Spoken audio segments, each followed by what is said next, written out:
I want to go back to mirror neurons for a second. You had a great quote. I'm going to paraphrase it, but it went, "The only thing standing between me and true connectedness is my bloody skin."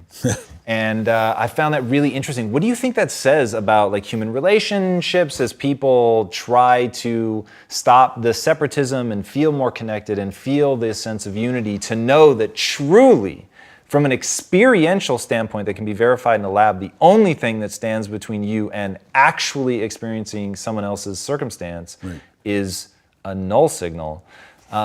Is it usable? Like, what do we do with it? Yeah, I think, evolution has seen it fit that for rapid action and for its purposes, perpetuating genes in your lineage, you need to take shortcuts. And it says, simplifying assumption is to say, your consciousness stops here. You've got your skin to protect. That's a different person. But as far as the neurons are concerned, and the mirror neurons, which are firing away and empathizing with another person, it's all one big connected network, which includes other people's brains, not just your own brain. And it includes the skin too. As I told you, it turns out that there's a condition called RSD, if you don't mind my going off on a tangent here for a second. If you have an injury to a metacarpal bone. And RSD is like the swelling, the red, yeah. So you see a tiny fracture.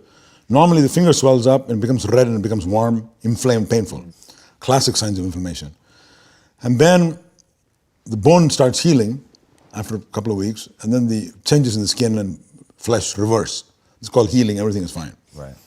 In about 1% of people, the fracture heals, but the fingers remain swollen, red, painful, and immobilized. You can't move that finger. Whole hand becomes immobilized, red, painful, swollen, and warm. The entire arm. Okay, and you're stuck with this for life, typically, for decades. There are 30 treatments, none of which work adequately. There's one treatment, sympathetic ganglion block, which helps somewhat.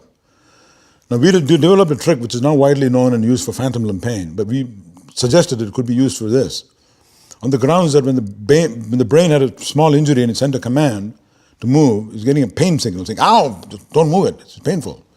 And this results in a pseudo-paralysis.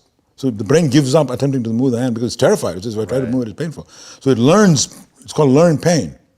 Now you put a mirror here, hide the dystrophic arm, swollen arm, painful arm, put your normal hand on the other side, I'm the patient, and look in the mirror and I move my normal arm like that, like that.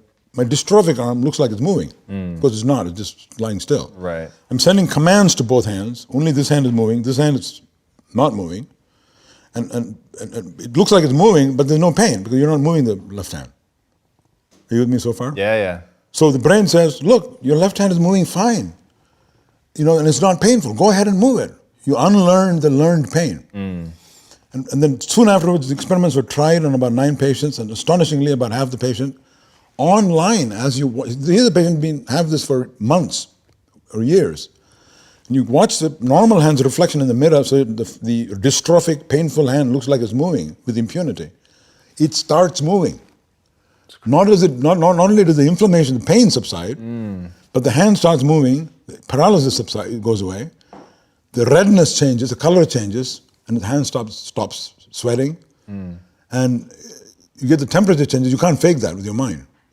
So visual input is going and affecting the temperature of the skin as you watch with a mirror.